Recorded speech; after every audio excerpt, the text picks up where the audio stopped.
বিবাহ জীৱনৰ এটি স্মৰণীয় দিন যদিও সেই দিনটো এক প্ৰকাৰৰ কঠিন বাস্তৱক সামৰি লোৱা বিবাহৰ বিদায় মুহূৰ্ত।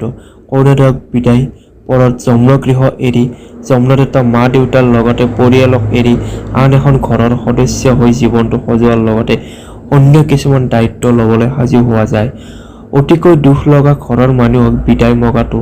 তথাপি এইটো ঠিক যে জীৱনত বহুত কিবা কিবি মূল্যৱান হ'লেও বিবাহিত জীৱনৰ সংগী হিচাপে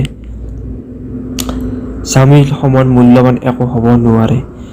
তেওঁ প্ৰতি খোজতে সাহস হৈ থিয় দিব। এক প্ৰকাৰে মই তোমাক কেতিয়াবাই মোৰ হৃদয়ত স্থান দিলোঁ। মই তোমাক ভাল পাব বিচৰা নাছিলোঁ, ভালহে লাগিছিল। কোনোবাখিনিত তোমাক লাহে লাহে তুমি মোৰ সপোন ৰাজ্যৰ গৰাকী হৈ পৰিলা। মই তোমাতে বিলীন হৈ মোৰ হৃদয়ৰ মণিকোঠাত আবদ্ধ স্মৃতিবোৰ পুনৰ ন ৰূপত সজাই ৰোমন্থন কৰাৰ আশা কৰিছোঁ। কিন্তু তুমি মোৰ আৱেগিক মনটোক যেন অলপো বুজি নোপোৱা। বাৰে বাৰে তুমি যেন স্পৰ্শ কৰি দিয়া যে মই তোমাৰ অনুয়ায়ী নহয়। তথাপিও তোমাৰ বাহিৰে মইচোন আনৰ কথা ভাবিবই নোৱাৰা হ'লো। ইয়াকে কয় চাগে ভাল পোৱা।